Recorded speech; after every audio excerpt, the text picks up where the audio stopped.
This is my grandmother. Her name is Esther Marie.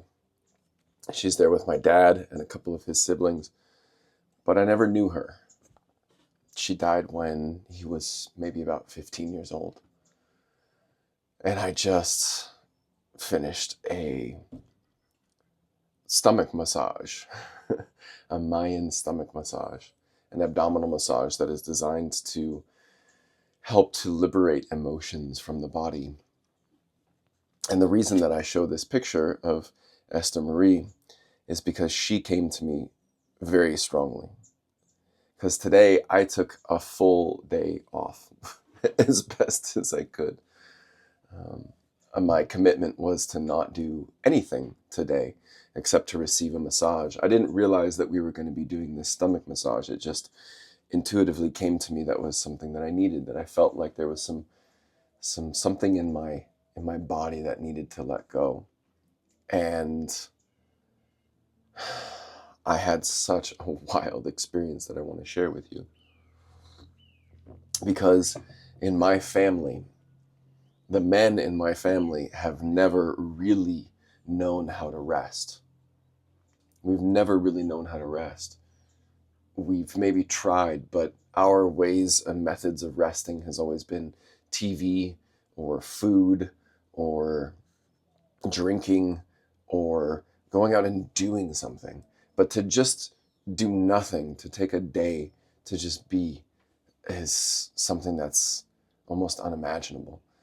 So much so that yesterday when I was preparing for today, to not do anything, to not do any work, to not have any objectives, to not have any goals, I felt stressed out. I'm curious if this is something that you've ever experienced, where the idea of doing nothing felt maybe guilt or shame provoking. Maybe it felt anxiety provoking. Maybe there's this message in your mind or this thought of, I've got to do something. I received a message the other day that I was to connect with a female ancestor. And this came from a YouTube video, which I'll do my best to link below. And it said, I need to just go and lie down, take a day to do nothing, and lie down and say over and over again, I deserve rest. I deserve peace. I deserve rest. I deserve peace. And I did that this morning. I laid in the sun, and for about an hour and 15 minutes, I pretty much was just lying down, repeating this. And in the process of repeating it, other voices, other messages came. Now, they might have seemed at first like they were my voices, but they weren't. It wasn't my voice. It was a message, a program that I had been carrying. And I said, I deserve rest. And then a voice came in and said, no, you don't. You're not doing enough. What are you doing? You need to make money. I deserve rest. No, you don't. You haven't done enough. Why do you think you deserve to rest? I deserve rest. And over again, this critical voice kept coming up and questioning what I was stating to be true, that I deserve rest. I'm going to keep this short because I deserve rest. And it also felt really important to share this message because the experience that I had when I was there, I had this stuck. I could feel physically like something was like a knot in my stomach. The woman, Lucy, who was giving me this massage, a local Mayan woman, who I asked her, I said, hey, I think maybe I could use some support in my stomach. She said, not yet. You need to rest first. You need to relax. And so she did over 2.5 hours of just soft, slow, simple body massage. Finally, she said, okay, now we can look at your stomach.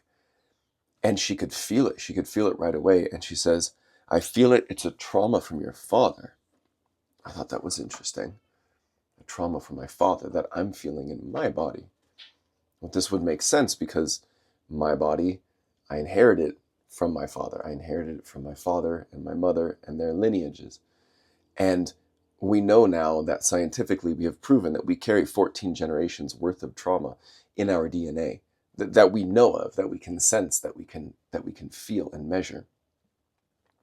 And my father's mom died, as she must have had a brain aneurysm and suffered for a couple of years before she finally passed. And recently, my father did an NLP breakthrough session. I gifted him a neurolinguistic programming breakthrough session, which is what I do for my clients. It's one of the many tools I use. And somebody owed me a session, and I didn't feel like it was for me, and so I gave it to him. Now, he had been dealing with some health challenges, and so I thought maybe this would support him to clear any stuck energy. And I asked him how it was, and he said that he had this thought occur to him that he thought maybe his mother's aneurysm perhaps was caused by his father. Like there was maybe some sort of an injury, abuse, or something like that. But he had never wanted to question his father because it felt dangerous. It felt unsafe. And he had to witness his mom suffering. He had to help his mom as she was spending the last few years of her very young life suffering from this aneurysm. She could barely walk. She could barely take care of herself. And my dad went from being the eldest and, supporting around the house, around the ranch that they always used to work on. And then all of a sudden he became essentially a primary caretaker for his brothers and sisters because his mom passed. He had to step up into a level of responsibility that really no 15-year-old should have to do. And all of them to some degree had to because their mom was gone. Their father was working all the time, and eventually they started to have to run away, moving from town to town to escape medical debt because they couldn't afford to pay for the doctor's bills. And when Lucy was massaging my stomach and she was getting into that physical space, I just kept asking myself, what is this trauma? What is this trauma? What is this emotion? What is this stuck emotion? And I just listened and allowed my unconscious mind to show me, to bring it up. And then it made sense that it was because my father never was really able to process his emotion. The digestive system is about digesting our experiences, about processing our experiences, right? Something happens, it comes in, we digest it, we move through. Future is like the food or even the mother's milk that comes into our mouth. We then eat it and we experience it in the present, and then we digest it and it goes out of us as the past. And it clicked for me that all of my relatives, all of my ancestors, especially my dad, food has been a way of coping for stress. Food's been recently a tremendous way of coping for me for stress. My grandfather, Esther Marie's husband, he, I gotta get this photo out. He was a hard man. He worked his ass off and probably never really got paid much. And he also was in the military, was in the war, got injured. So this is him when he was younger, right? So this is about, I suppose, when my dad was teenage years. Even earlier than that, my dad was about 9 years old. So this is 1959. And so, strong, solid man on a horse working on a ranch. This is the grandpa that I knew. He had a belly so big you could never quite get around. You could never hug him entirely because he was a big man. He ate all the time. The only thing that we ever did together to celebrate was to go take him out to lunch or to dinner. We always took him out to Black Angus Steakhouse or the Olive Garden. And he loved the unlimited soup, salad, and breadsticks because I'm sure he had a lot of pain that he wasn't able to process. Now he remarried a woman, Raina, who I knew as my grandmother because I never got to know my real grandmother. But she was a hard woman. She was a nurse, I believe, and she was just aggressive and hard and strong-willed, and she took no shit. But I had this feeling like all of these men in my line had been using food as a way to cope because we hadn't been processing our emotions, and we never knew how to rest. My dad worked all the time. He retired 7 years ago maybe, but he got forced into retirement. He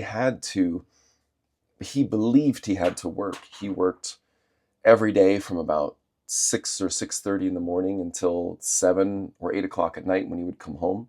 Then he would have dinner and then he would work again. He would do that 5 days a week, maybe on Fridays we'd go out and we'd go to Mexican food and we'd meet for dinner. And then we'd go to Costco or Price Club, these big warehouse stores, and buy a bunch of food. And I would go home and I would basically binge eat all night long. And Saturdays, my dad would work a half day, and then maybe we'd go to a movie and smash popcorn. And then Sunday, we would do some work around the house, some yard work or something. And then he would get ready for the week. So he spent most of the evening prepping for work, sitting in front of a stack of paperwork. And I know lately it's come up a lot that not only with him, but really actually with other men, that I find myself like this little child that would go up to my father and say, hey, I want something. I need some attention. I need some help. And then I would get turned away because he was busy. And I see this happening as a repeat pattern in my life. And then I would walk away and I wouldn't ask for what I need. And then I would probably eat something because that was a way of me feeling connection in the absence of authentic connection. And so my experience today, as soon as we got into it and she said, breathe, and I'm going to push, and we pushed hard, and she massaged this piece out, and I started bawling, crying. I'm still feeling a lot of emotion right now. I feel very heavy. And I just was screaming, crying, because it felt like it was something that my father could never process, that he never had the gift or the freedom to process. And that grief was intense, but I let it pass, and suddenly a bird was singing outside the window.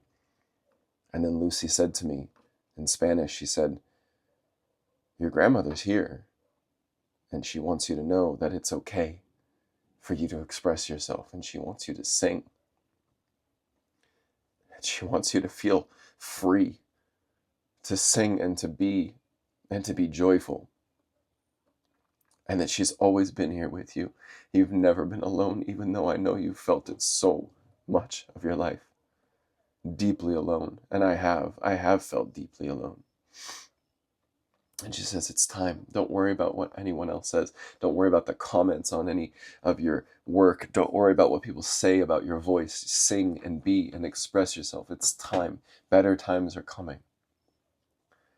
And I could see how alone I had felt, and how it was a reflection of how alone probably my father and most of the men in my family, and probably most of the family members, had felt. And addiction has run intensely through our family. My dad's sister has dealt with a lot of mental health issues, a lot of addiction, a lot of abusive relationships.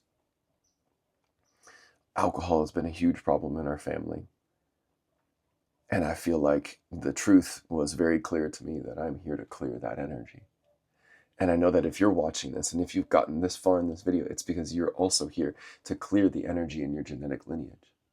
And whether you do that through a Mayan stomach massage, through tapping, through emotional releases, through singing and expression, through whatever it is, there are ways for you to clear that energy. And I work with a lot of techniques that can clear the excess baggage instantly. And sometimes we need to feel. We need to be the voice, the messenger, the carrier of an energy, the one that's willing to open up their throat and scream and cry no matter what. Because if these things don't get processed in our genetic lineage, in our family lineage, they will carry forth over and over again. And if we don't process this and transmute this, it will turn into stress and trauma that we will pass to our children. And I know that I'm here to break that cycle. And I know that you're here to do the same thing. And I want you to know that your process is so necessary. Your willingness to feel is so necessary. And so if you have dealt with addiction like I have, the numbing or the trying to replace the lack of connection with something, with food, with drink, with anything, I understand. And it's not always easy. It's not easy having been the one who came here to break that cycle. And your family probably won't even understand it. My father may or may not watch this video, and he may or may not agree or recognize that this is true, what I've experienced. He may or may not believe that his mother spoke to me through the voice of a Mayan woman. It doesn't really matter. because I know that it was true, because it was an experience that I felt, and because I am not going to take that energy and pass it on to my children. I am not going to work so hard my entire life that I'll never take enough time to be able to look at my son in his eyes whenever he chooses to come to this plane and say to him, hey, what do you want to do? I won't skip those moments when I could be playing with him or teaching him how to set up a tent or teaching him how to start a fire because I think that I need to work because of some stress, some fear that I don't have enough and I need to pay bills. I won't let that happen. I'm willing to do that work now so that when my child comes, she won't have to see me working all the time, ignoring him. And Dad, if you do end up watching this, I forgive you. I love you so much. You've always done so much for me.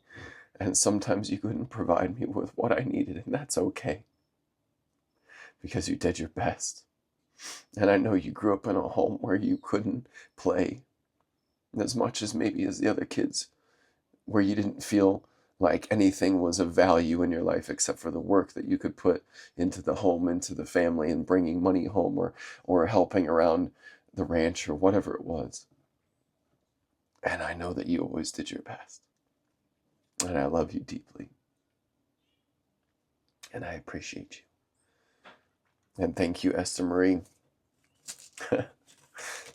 Thank you for coming in today and bringing your energy in and helping me to remember that I'm not alone.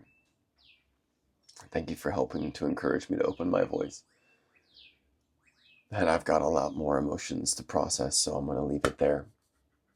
So I want you to know that there are so many ways to open your voice, to open your body, to process and release these generations of trauma, these generations of fear, the generations of feeling not good enough, the generations of feeling like you have to work harder, otherwise we might die. That suffering, that pain, that trauma is ready to go.